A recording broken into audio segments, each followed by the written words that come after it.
Good evening, buenas tardes a todos. Thank you again for coming to our financial literacy workshop. This is our third workshop. Before we dive right in, I just want to welcome all our guests here today that are in person and all the folks that are tuning in live through our Facebook Live and YouTube stream. Just some quick house rules for everybody in this church here. Bathrooms are in the back. If you do decide to leave, just make sure that you exit quietly, because once we get going, we want to keep it as quiet as possible. And so again, thank you for coming. And without further ado, it's with great pleasure that I get to introduce my boss, who also happens to be the Assembly member and Speaker of the State Assembly, Anthony Rendon.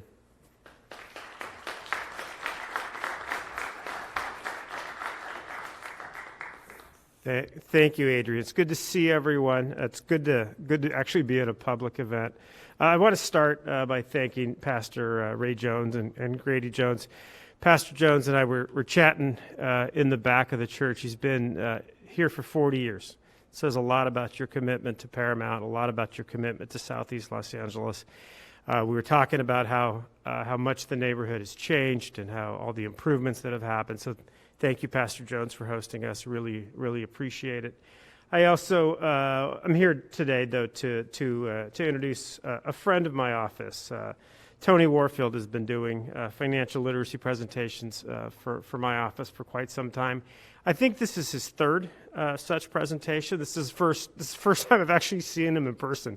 Everything's been on Zoom. I didn't know you had legs, and it's the. But these presentations are obviously informative, and you get a lot out of it. But what's cool about Tony is the extent to which he has a tremendous amount of heart. He really cares about the financial well-being of the folks he's talking to, really understands how important it is that we spend our dollars wisely, and how important investments are. Again, this is the third such financial literacy presentation that he's done. Each one's been a little bit different, a little bit of a spin. So if you want to see some of the previous two presentations that he's done, you can just go to my Facebook page, and we have them listed there. You have the tapes of the previous two presentations. Both of them were phenomenal, and I know tonight is going to be phenomenal as well. So without further ado, I wanted to introduce my friend and a great friend of the community, Tony Warfield.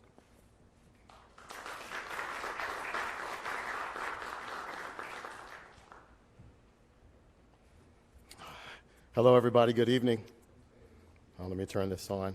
Let me get started real quick by thanking the speaker. Let me tell you, for me, financial literacy is a social justice issue, and it is for him as well. And I definitely appreciate the speaker and everything that he does for not only the Paramount community, but the entire 63rd District, and also for the California State Assembly. He and we are in alignment on a lot of things, especially when it comes to taking care of the community.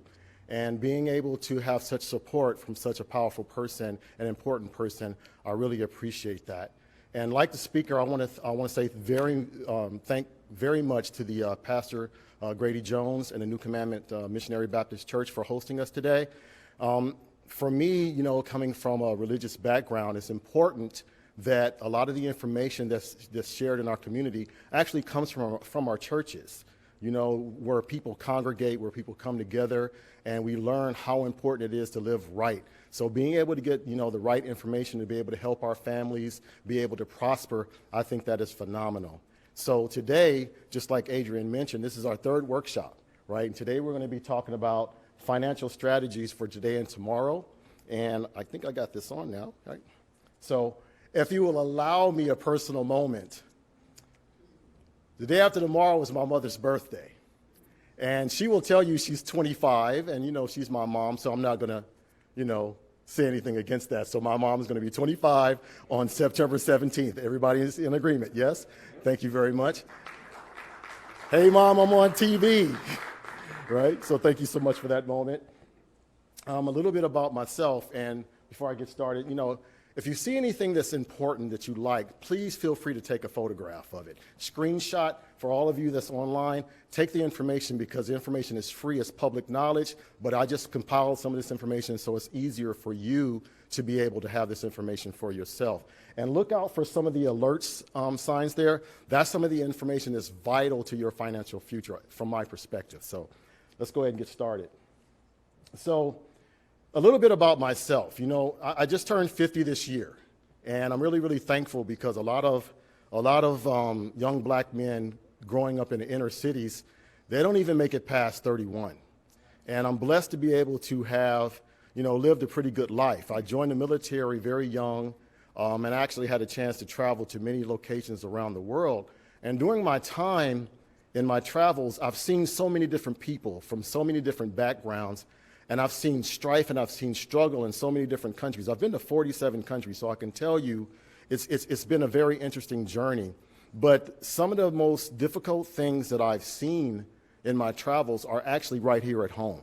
And that's why I'm doing a lot of this, because I really want to do what I can to help our community, you know, prosper. So as I stated before, you know, financial literacy is a social justice issue for me. And you understand that a lot of the information that you're going to be seeing tonight, it's not available in our schools. We don't have this information when we graduate high school, or we don't have this information when we're going to work. And because of that, you know, we end up, you know, having a lot of challenges. We actually have a lot of struggles, you know, day to day. So I really believe that if our children are better equipped before they leave the nest, they will have a better chance of going to higher forms of education, you know, your trade schools, your junior colleges, and your universities, as opposed to going to your prisons and being tagged with a felony for life.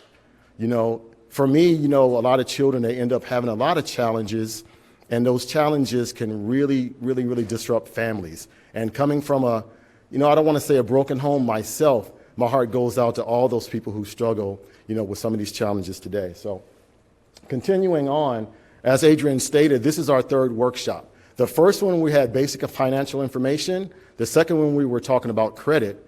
And this particular month happens to be Life Insurance Awareness Month. So, you know, having some strategies to help you better with your retirement, whether you're starting off younger or older, I think the information I'm going to share today is going to really, really help your family. So a couple of things about the first workshops, and if you don't mind, because I don't have that memorized, don't spend more than you have. And I know that sounds really simple, but you know, sometimes it really escapes a lot of people. You know, set aside money for emergencies for 3 to 6 months and try to pay more than the minimum of your credit cards. I know coming out of COVID, you know, a lot of people leaned on, you know, a lot of their retirement funding, some of their credit cards, but and because you're still trying to work your way out of that, you're paying just the minimums, but you'll never be able to catch up at just paying just the minimum on your credit cards. Pay your debts on time. That's 35% of your credit score. And we're going to talk a little bit about, you know, your credit, you know, later on in this discussion. And you want to check your financial health.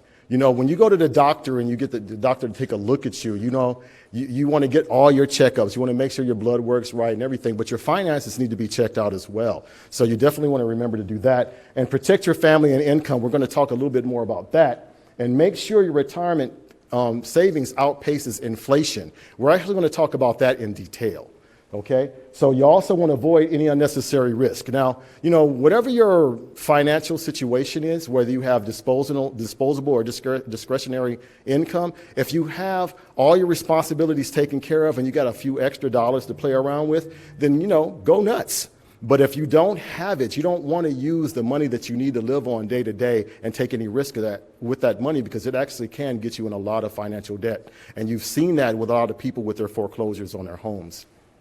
So you also want to take, you don't want to take your money too soon, and you don't want to take it too late.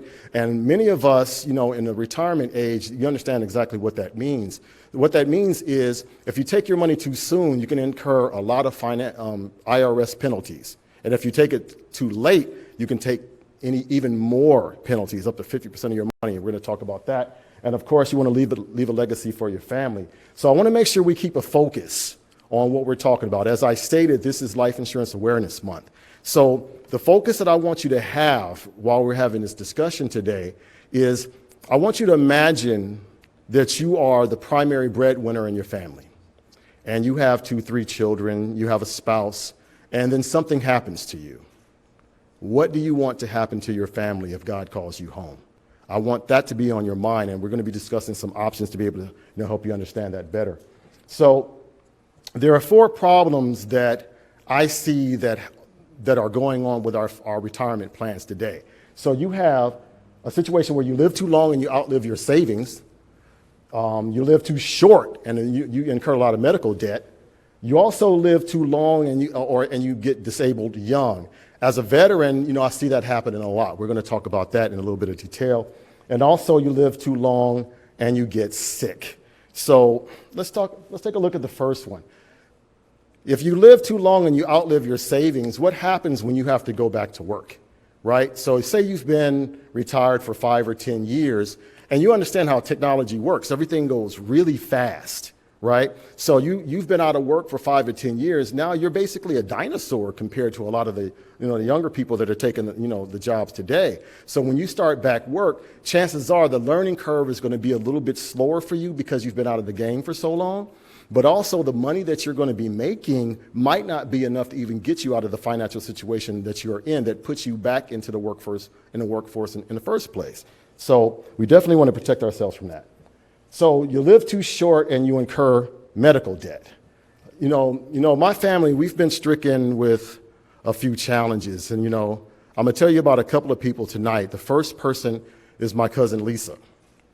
And I love my cousin to life. And my cousin Lisa just got sick one day. So she decided to go in and, get a checkup. She didn't have any medical insurance, no life insurance. So she went in there to get a checkup because she just wasn't feeling right. She goes in there and they diagnose her with stage 4 lymphoma. And this is during COVID. So after her diagnosis, they gave her 6 months to live. She was gone in 2 weeks. And the cold-blooded part about it is when there were so many people in the hospital that she didn't even have her own room. She wasn't even hooked up to anything. So we don't know how long she had passed. She's in a hallway with strangers just walking by her, and she was gone. That is something I definitely don't want for your family. So you live too long, and you become disabled young. I actually served in the military back in the 90s. And a lot of the people that I served with didn't make it home. Matter of fact, I used to fly with the Air Force, and some of my really, really good friends ended up being, shot down in theater. And a lot of the people that did make it home ended up being, disabled. And this is in the Air Force. So you can imagine our Marines and our Army personnel, they're traveling in countries like Afghanistan. And you guys, if you know anything about what's going on in Afghanistan right now, it's very unfortunate. And we've had, a lot of our young people come home, our 17, 18, 25-year-olds coming home, and they're disabled. One of those people had just happened to be my brother. I told you I was going to tell you about 2 people. And grace of God, my brother, he has immaculate insurance. He was actually a submariner in the Navy. And he ended up contracting cancer that required them to remove his upper jaw and his nose. So right now he has to live with a prosthesis. And the strange thing is when he contracted the cancer, because he was an enlisted person, the medical treatment that was recommended for him, he wasn't eligible for it. So they were willing to just let my brother expire. That's a very hurtful thing because had he not had a friendship with an admiral, the admiral basically gave him his ticket and ordered them basically to go ahead and give him the treatment. But you can imagine after a litany of treatments, constant, visits to the doctor back and forth, the pain and, the damage to his body, but by the grace of God, my brother was diagnosed almost 18 years ago and he's still with us today. And one thing about that is, when my brother, he's probably one of the strongest men I've ever met in my life, especially going through this right now because he's still an arrogant, that guy is interesting, right? But he is so powerful, he's so strong, and unfortunately his cancer returned and he's going through chemotherapy right now. But thankfully he's covered, because really after all the different hospital visits and the operations, that would have wiped our entire family out, And the strange thing about cancer, the experts actually say that 1 in 3 of you will contract cancer before you leave this world. So the person that's sitting next to you, to your left and to your right, or possibly you, before you leave this world, you might contract cancer. So you definitely want to make sure you get yourself in a situation to where you can protect your family, because when God calls you, and He will, you want to make sure you leave your family with just the mourning of your life, not the cost of it. So you live too long and you get sick. You know, you have employer policies. A lot of people tell me, well, Tony, I have a policy with the company. That's great. But the policy that you have with your company, it might not cover the amount of money that you actually need for your operation and your medical care, right? It's going to run out, and it might even time out. So you want to have something that's going to be able to help you, even if you end up losing the job with the company. So you might want to, consider sacrificing a little bit more, right, to be able to make sure you can protect your family.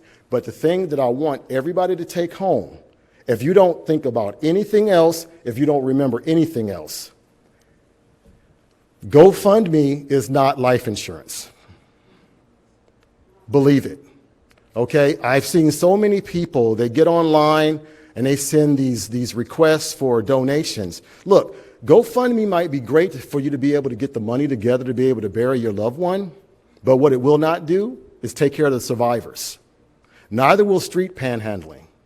And each and every one of us has been in our cars, and we've seen people, standing in the middle of the street risking their lives. And a lot of these people are our children, and they're standing in the middle of the street trying to collect enough money to bury us, their parents.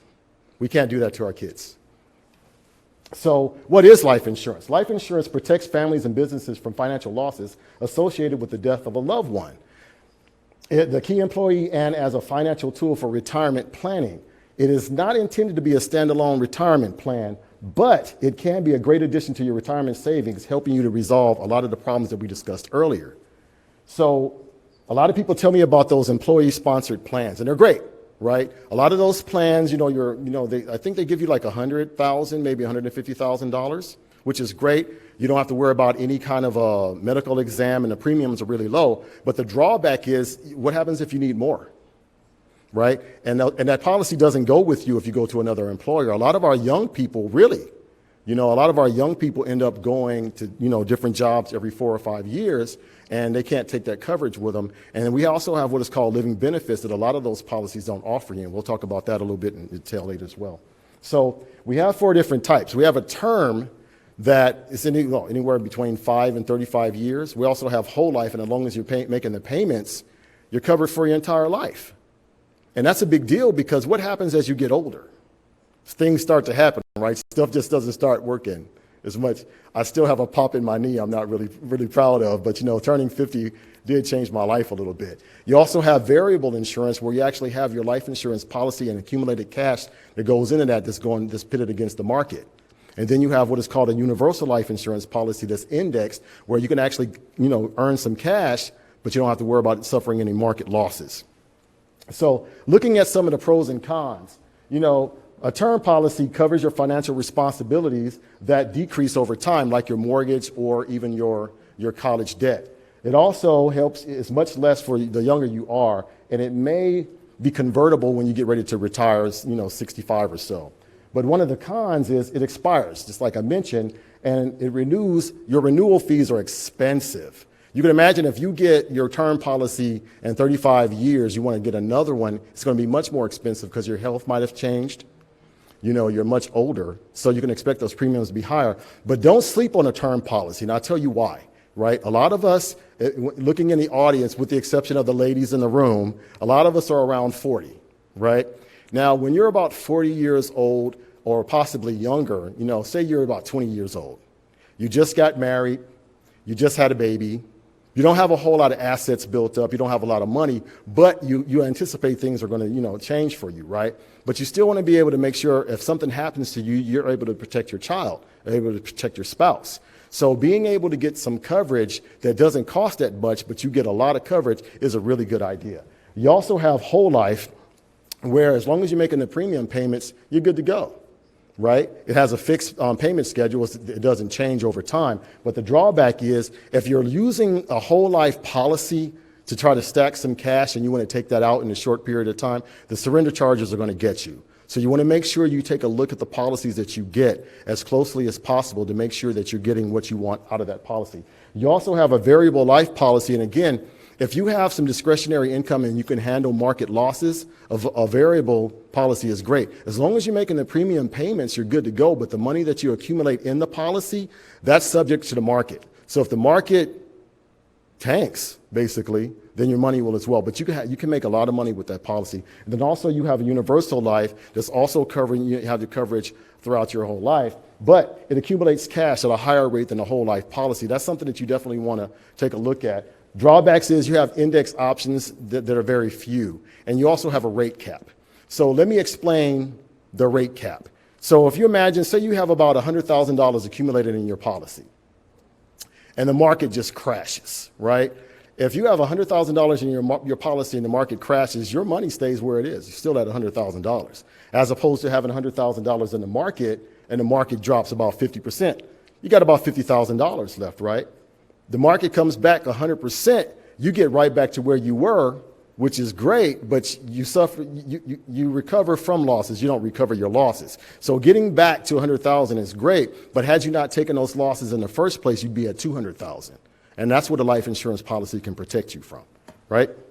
So you're probably thinking now, oh man, that's a good point, Tony. You know, what kind of policy do I need, or how much coverage do I need? It really does depend on what your financial situation is. You know, everybody's situation is unique, so you definitely want to talk to your financial advisor or your CPA or anyone that helps you with your financial situation and get a better understanding of your finances, so you are better equipped to be able to handle some of the changes that we have in our economy. So I mentioned living benefits earlier. Now, a lot of you who are, over 40, you might remember the old way life insurance used to be, right? Let's be real. You pay those premiums, you die, someone else gets paid. Not really a fair deal, is it? Right? Especially if someone else becomes rich on your passing. That's pretty rough. But things have changed. Right now we have what are called living benefits that really does help a lot of families be able to handle a lot of the challenges that we're having in our home economy. You have what is called terminal illness, to where if you're diagnosed with an illness and they're looking for you to pass in less than 12 months, you can get an acceleration of your cash anywhere from 90 to 100% of whatever your death benefit is. So what does that mean? If you have a policy that's about $500,000 and you get diagnosed with an illness where they're expecting for you to pass in 12 months, you get 90% of that. They give you a check of $450,000, and that money's yours. So even if you do, by the grace of God, recover, that money is still yours. Use it for whatever you want to use it for. You also have chronic illness where if for 3 months you cannot eat, or you can't bathe yourself, or you can't, hold your stool. If you do that for 3 months, depending on the severity, they got to cut you a check. And that can be anywhere from 50 to 75% of whatever your death benefit is. And you also have multiple accelerations. So even if you recover and you got sick again, you can go ahead and, stake another claim. Big deal. And you also have critical illness where, let me digress. You have to get sick to get this money. However, a lot of people are getting sick anyway, but they don't have anything that's going to help them recover from it, right? They don't have the medical insurance that's going to be able to protect them. They might not have a family that's able to protect them. So yeah, if you get sick, it's a good idea to have something that's going to protect you from it. You might end up having blindness due to diabetes, heart attack, some kind of an aneurysm. And this is going to be a strain on your family. But if you got the money, it's not going to be a financial strain on your family. I think that's great. So, you might say, well, Tony, what about those employer-sponsored plans? They're great. Your 401ks, your IRAs, your 403bs, TSPs, pensions, they're really great. You definitely want to participate in them because, if your employer is matching them, it's a good idea, right? But what happens when you get ready to retire? What are you going to do with that big lump sum of money, right? So a lot of people, they want to put their money in a savings account. Now, let me tell you, the conversation that we're going to have tonight, you definitely want to save. But I'm here to show you that saving is a fantastic thing, but where you save is the issue, right? So you can actually consider, depending on your circumstances, you may be able to take the money from existing retirement account and transfer it into a different vehicle without suffering any immediate tax implications, i.e. that 10% that I mentioned earlier. So we have what is called an Annuity Funded Ira, right? And you can basically put your money and have it transferred from your employer account to your IRA account or your IRA annuity account tax-free. You don't have to worry about any tax implications. And now you have that money available for you when you get ready to retire. So a little bit deeper about that 401k. So, you're a young person, you get yourself a job, and they're offering you a 401k plan. This is great, right? Pension, whatever. And they're offering you a matching amount.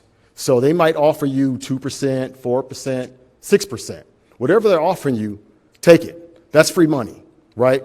But the one thing about that matching, if they're willing to give you 6%, you put in 6%. Don't put in 10, right? Because that extra 4% can be put in another account that's going to get you better returns. But that 6% is 100% return on your money, 100%.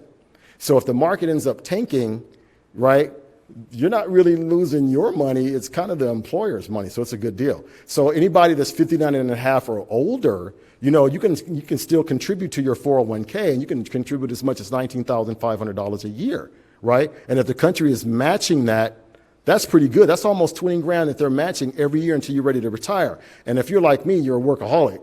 So say you're going to be working another 10, 20 years, and they're matching that, that's going to look pretty good, especially if it's in the right account that's going to be earning the right interest. So real quick, I was talking about that 59 and a half and making sure that you don't take any distributions before your 59 and a half year. Why? Because you're going to get taxed on that money anyway. But it's better for you to get pay the tax that you're supposed to rather than paying a penalty because you took it too early. And you want to make sure you take it before you turn 72 because you end up getting hit with a 50% fee for taking it too late. So I'm going to make a point to every one of you. If you can't survive on what you're making right now, you definitely can't survive on 50% of that. So we want to make sure we take our money when we're supposed to. So what are annuities? Because I touched on that earlier. Real quick, annuities are insurance contracts between you and the insurance company in which the company promises to make periodic payments to you starting immediately or in the future. And some of the key benefits are you can meet your retirement goals, you can have a lifetime of income, and protect against outliving your assets, right? So we were talking about, our medical situation where if you get into a medical situation that ends up eating a lot of your money, this is how you can protect yourself from that. One of the ways that you can protect yourself.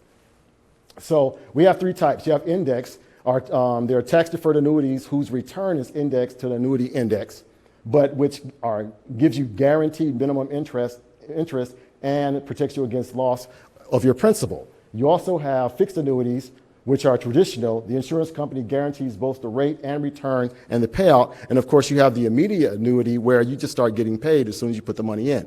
And this, for a lot of people that are close to retirement age, this is a big deal. So imagine you've been working on your job 10, 15, 20 years, and you've accumulated a couple of $100,000, $400,000, $500,000, right? Instead of taking that money out and putting it in a savings account, you take that money out and put it in an annuity, and your money is actually earning interest while you're taking payments out in whatever time intervals that you have, whether it be monthly or yearly. I think that's great. So real quick, we were talking about interest rates. And a lot of people don't really understand how interest works, so I'm going to tell you, right? So you can imagine if you got simple interest, right? That's basically you're earning interest on your principal amount of money. But if you're earning compound interest, that's where you're earning money on your principal plus the interest that you've earned. Now, every last one of you might not know what compound interest is, but I promise you your checkbook does. And the reason why that is because if you have a car note or you're paying a mortgage, guess what? You're paying compound interest because they're charging you, 3 or 4% for your house or, depending on your credit, 2, 3, 4, 5, 10, 20% on your car. So you definitely want to understand exactly how compound interest works. So we look at what is called the rule of 72, right? So imagine your money is sitting in an account. Say you got about $1,000, right? Pretty good amount of money. And you put it in the savings account, and the very best savings account I've seen doesn't even make it to 1%. But to keep numbers simple, we'll just make it 1%. So you divide your interest rate into 72. So in this case, your money is going to double every 72 years. Anybody got that kind of time? Yeah, neither do I. So this is why I mentioned that saving is great, but you want to make sure you're saving your money in an account that's going to help you double your money a little bit faster, right? Say something like 4% that we mentioned earlier, right? So if you have your money in an account that's doing 4%, now your money's doubling every 18 years, right? So by the time you turn 70, you'll have a lot more money in your account. And guess what? There are actually accounts out there where you can actually earn more than 6%, 8%, 10% or more, depending on how much money that you're putting in these accounts. So you definitely want to talk to your financial professional to help you put your money into accounts similar to that. So I'm going to have a little fun with all of you today, right? Making sure you put your money in your account is a big deal, but making sure why you put your money in the right account is a big deal. So you want to define your goal. So let's take a look at this. This is a financial calculator that I use to help people get a better understanding of how their money is being allocated as they save their money over the years. So imagine you got your retirement funds, you got, Social Security if it's still around by the time we retire. And after you have that, you need about another $2,500 to make it, right? So say you want to have $2,500 a month, you're 40 years old, you think you're going to retire at about 65. That's a good age. And because the life expectancy of your family is not as great as you hope, you think you're going to need that until you're about 85 years, right? So you want to be able to live off of it for 20 years. The money is going to be hit with inflation, and inflation has averaged over the past 30 years about 3.2%, except for this last year where it was 5.4. And I know you know what I mean because bread costs a lot more now than it did before COVID, right? So you're going to be doing that, and you got your money in that savings account, 0.8%. So can anybody guess how much money you will need to be able to have $2,500 a month in this situation? Right? I'm glad everybody's sitting down because that knocked me down. You just want to be able to have $2,500 a month and you got to save $1.75 million to be able to do it. Anybody got that on them right now? Because if you did, I'll be your son, brother, cousin, whatever. All right, so we definitely want to make sure we put our money into a better product. So, just let's say that you put your money, take it out of that savings account, and you just put it in an account that's doing 4%. Look at how much money that you have to save now. $1.25 million. It's still a lot, but you just saved yourself $500,000 worth of effort. Big deal. So what happens? The Department of Insurance says that we have to use 5.5% in our illustration. So if you were to have your money in an account that's doing 5.5%, look. Just $1 million. Now, here's the funny thing about it. I ask a lot of my clients, say, how much money do you think that you need to retire on? Right? Everybody says about $1 million. And you're pretty spot on with that. But it's only $1 million if you put your money in the right financial product, right? Saving your money is great, but it has to be saved in the right location, right? So past performance is no indication of future success, but it is a start. So when you look at a lot of the different financial programs that they have out there, they will tell you how great they did over, 10 years, 20 years, 30 years, right? That's past performance, but, post-COVID, we don't really know what you're going to be doing. But guess what? It's still a good starting point to help you figure out exactly where your money's going. So I actually have my money in an account that's projected to do about 7.28%, right? So if I were to look at this at 7%, let's take a look at what 7% looks like. Saves me a lot of money, doesn't it? Could do it for you too. Now I'm going to have even more fun with you, right? Because I hope you guys can appreciate what I'm about to share with you. The reason why we're having this discussion is this. They're talking about black people not having any wealth by mid-century. Nothing. As hard as we work, we're going to have nothing. And 2 decades later, all our Latinos and Latinas are going to have no wealth as well. Why is that? Why? Because a lot of us don't get this financial information. And guess what? We end up spending our money on stuff that we really don't need. And we're not able to protect our families because we haven't been educated to do so. So this is not going to happen on my watch. That's why I'm standing up here right now. So let's take a look at this. You're a young person, 40, 20, whatever, and you want to set aside a couple of $100 a year, right? You got your money in that savings account that I mentioned earlier, and our combined interest rate is 28% for federal and about 8% for local, so a total of 36%. That's pretty high, right? It's not going to get any better. I promise you that. So I'm not even going to talk to you about any inflation right now, but if you got that money taken out of your check every month, that's what it's looking like. That's what you're going to be saving for about 20 years. If you have it in the 401k plan, that's what you're looking like. But if you put your money in after-tax program, that's what you're looking like. It's a little bit better, right? Not too bad. But guess what? What happens when you have inflation added to that? That's what's happening to our money, folks. And we don't know it because we're being slowly taken away with all our money. But there's a way for us to protect ourselves. So let's take a look at this. What if we put our money in an account that actually does just 3.2%, just like your inflation, just matching it, right? That 38,000 became 48,000 just like that, right? That looks a little bit better, right? You're saving a couple $100 a month. But what happens if you go ahead and go to that 5.5 I mentioned? $61,000. It's still not enough for you to retire on, but it's a lot better, right? But what happens if you put that money in an account that's going to give you that 7% like I was telling you? $72,000. Now, I want everybody to pay very close attention to what I'm about to tell you, okay? You are 64 and a half years old, 65 and 3/4, 65 and 11 months, and just before you get ready to retire, you expire. And you have your money, you have your will filled out, and in your will, you're going to be giving that $72,000 to your kids who are financially trained just like you were financially trained. So just like you were financially trained, they're going to do $200 a month in a contract that's giving you 7%. But do you see where it says starting amount there? Where you started out with nothing, you bequeath that money to your kids, and this is what happens. Now they're starting from not zero, but that $72,000 that you left them. That's a big deal, right? Now look what happens. They're only giving $200 a month at 7%, but they got almost $250,000 where you started out with 48 when you were ready to retire. So what happens if you go ahead and you put a little bit more? You know, you sacrifice a little bit more. You do $500 a month. Now you got about $180,000. And again, just before your 65th birthday, before you get ready to retire, you pass, but you taught your kids how to do this, the same thing that you did, and you bequeath that $180,000 to them. What happens? I'm sorry. Now it went crazy on me. Please excuse me, right? You end up with $560,000. Now I want you to really take a look at this, right? It's still the same money. You taught them to, do $500 a month. They're in an account that's doing 7%, but they have a starting point of $180,000 that's going to get them to $560,000 by the time they're ready to retire.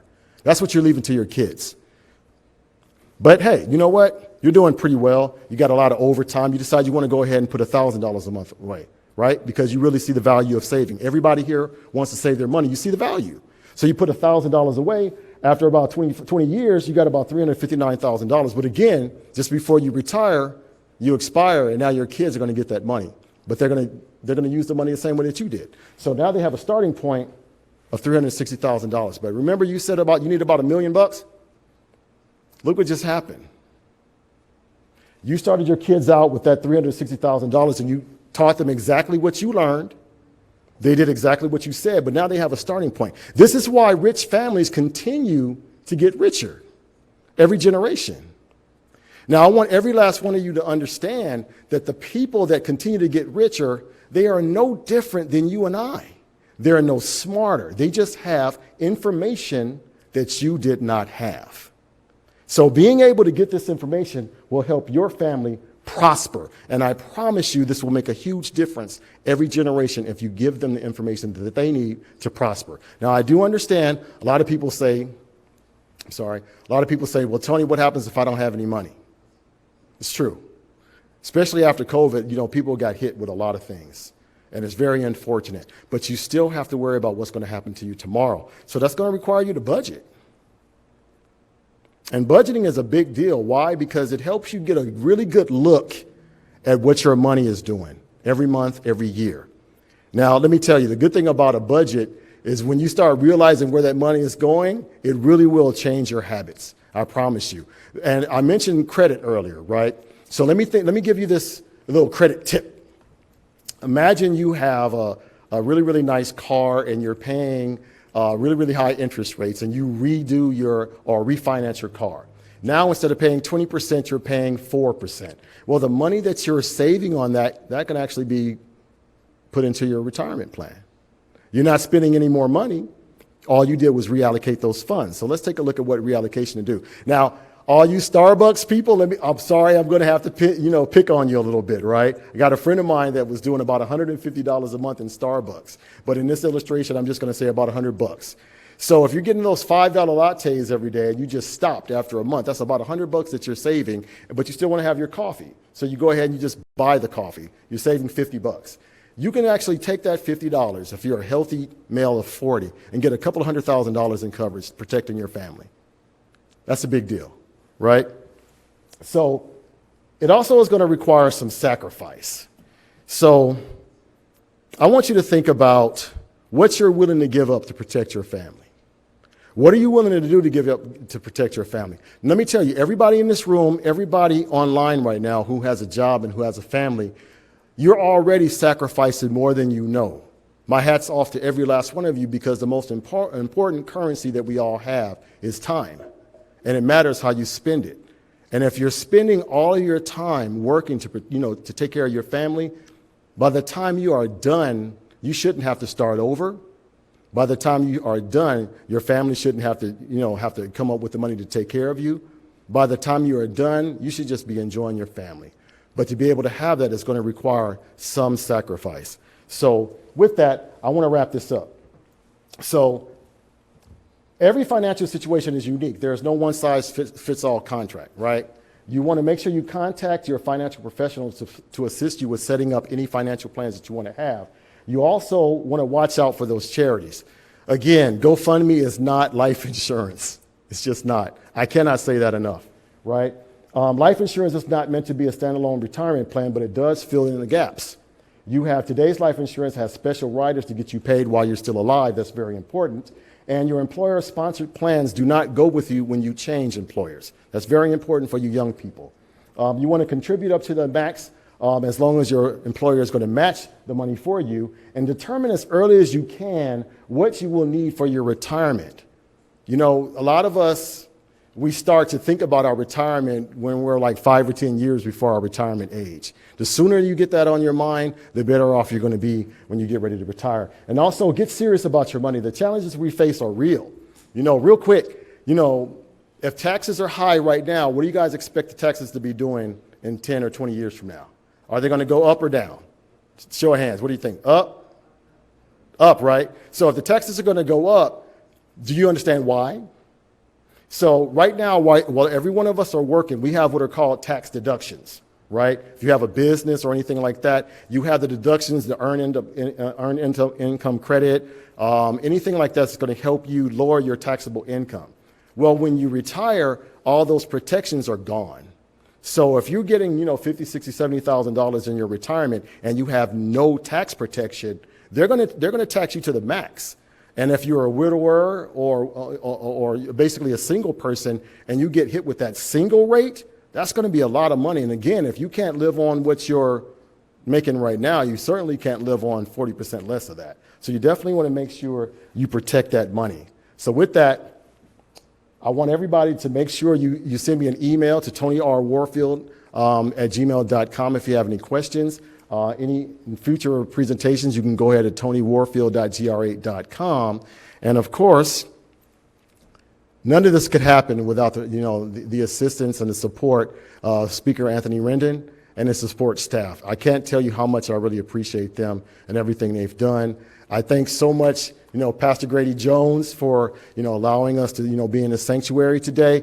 Let me tell you, this gentleman, he's phenomenal, right? He does a really, really great job for the community, just like the speaker. And I appreciate both of them for everything that they do. And I appreciate the staff. And with that, I'd like to open up the floor for questions. You want to go back? Thank you very much, son. Going back to the email. So make sure you take that shot. You got it? All right. I'd like to bring you up, Adrian. Stay right there. Okay. We'll open Okay, does anybody have any questions? Yes, please. Can you come up to the microphone, please, so everybody can hear you? Don't be scared. Okay.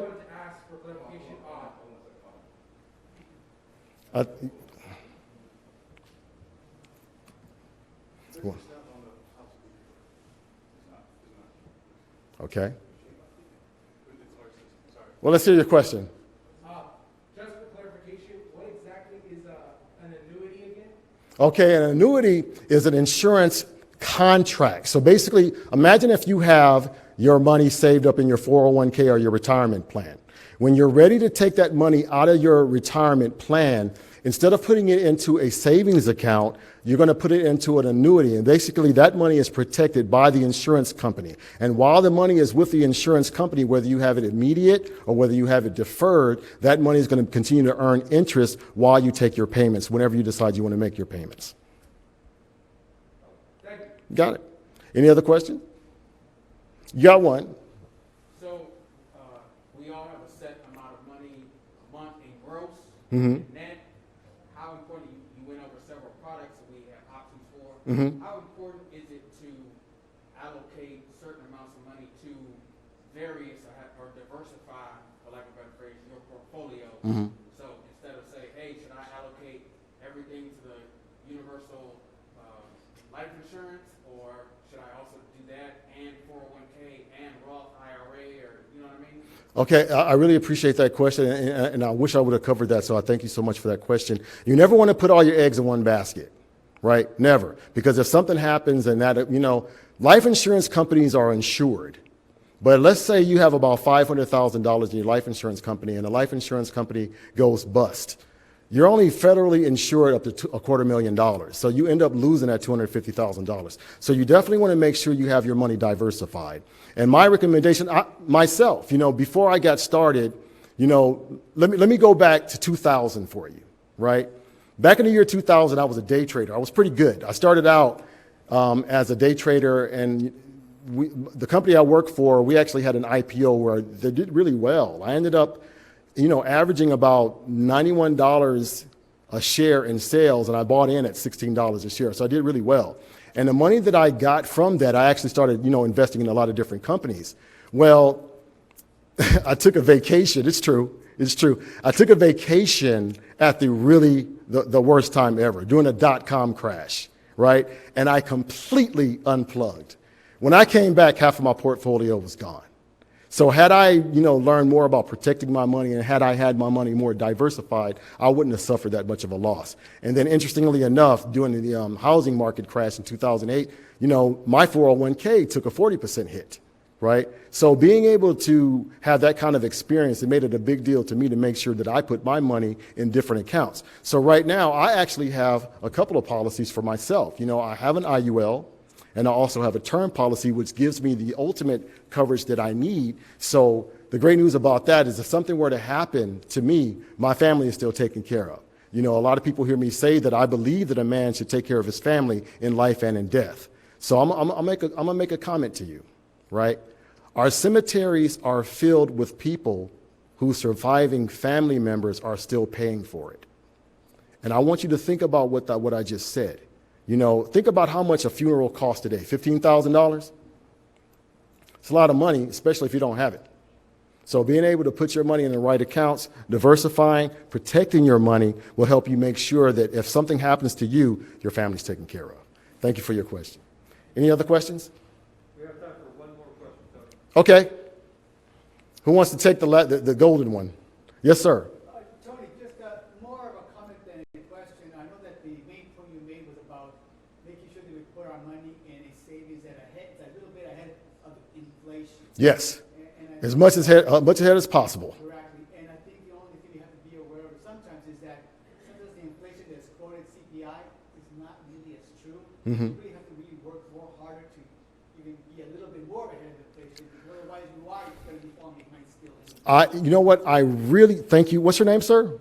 John, I really appreciate that, because he's exactly right. Inflation goes up, every year or down. Sometimes it stays the same, but, normally it pretty much goes up. And where you put your money is really important. Here's the key point, John. If your money is in a savings account, it doesn't matter what the inflation is, because your savings account is always going to give you less interest than inflation anyway. So the strength of your money is constantly depreciating every year. So I want you to imagine, we just had several rounds of those stimulus checks, right? Now, I don't want to upset anybody, but those stimulus checks might be great while you're receiving them, but if there's no actual capital backing that money up, then that might diminish your savings a little bit, don't you think? Now, trust and believe me, those savings, those stimulus checks saved a lot of people, but we still have to make sure that we have the resources to back that money up, because it actually weakens our dollar, right? So because of that, if our dollar continues to get weaker, we have to make sure our money is outpacing inflation. So that if you can find those 4%, those 5%, those 6%, 7, 8, 10% accounts, put your money in there, but make sure, Joshua, that you are diversifying them, so if something happens, you can handle it.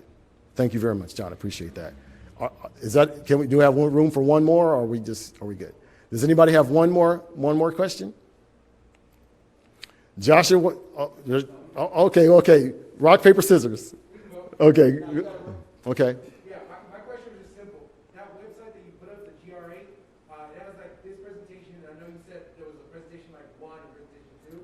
Are those also on that website? All the presentations that we're doing, and I really appreciate Speaker Rendon for this opportunity and everything that he does to help people like me in the community. Every presentation that we have is actually on his account. Right? I have a lot of personal presentations that I do, on Zoom just to help people get a couple of free tips. But the actual workshops are going to be on the speaker's page. Yes, sir. Thank you. Joshua, go ahead. Sneak it in real quick. Okay, thank you. I think this specifically speaks to like the universal life insurance. Mm-hmm. Do the policies and whoever company you go with, they invest, you have to be careful not be careful, but notice where they invest the money, right? Mm-hmm. They may do Vanguard index funds. Mm-hmm. So how important is it to know not only how much you put in, what the interest rate is, but where they're going to be investing their money? That's a great question. So just like you might have seen in the slide, let me see if it's probably about 100 miles away. But, an index account, they only have limited amount of funds, right? So, I have mine in, I believe it's in S&P 500. And also Barclays, right? S&P 500 about 50%, Barclays about 50%. S&P, they might cap, I think they're at, I don't even want to quote it because I don't remember right now, but it's important to know where you put your money, because what happens is, if you know where you're putting your money, you can maximize the amount of interest that you get on it, right? Which is why I have some money in, John, some money in S&P and some money in the Barclays. I have a client a friend of mine who actually did like 26% in his Barclays. It might only be for a couple of years, but 26%, regardless of how much money you have in that account, it's going to look pretty good after a couple of years, right? As opposed to you take a hit. Now, let me help you understand what that index is doing. The money that's in your insurance policy is not in the market. Let me make sure that's clear, right? It's actually hedged against the market. So as the market does well, you can do as much as the cap. As the market fails, you lock in at zero. Right? And that's a big deal, because, again, if you got $100,000, the last thing that you want to do after you're working so hard for that money is lose any of it. So as soon as the market comes back, you start making more money again. Great question. So I think that's it. So, again, thank you, everybody. I appreciate you. Adrian, if you can come up. Back it up. I'm going to get it in there. Thank you. Thank you, sir. Thank you, Tony. So just to wrap it up, few quick reminders. Again, just thank you to everybody here who came in person, and for the folks who are viewing this live stream, we hope you found it very informative. Again, you could see the videos, the first workshop and the second workshop on the Assembly members' Facebook page. You can recap, you can rewind it. There's good shots of each slide that Tony Warfield developed. Along with this presentation, we're going to go ahead and actually edit it and provide you some crisp slides of today's presentation. And for our Spanish-speaking folks, para los que hablan español, también gracias por venir. Les quiero informar que la presentación también lo vamos a tener en español. So, en una semana o dos Vamos a tener esta presentación en Facebook Live en la página del asamblista, a donde también pueden ver la presentación en buena calidad. And with that said, I just want to thank everybody for coming again. Safe travels, and that concludes our presentation today. Thanks, everybody.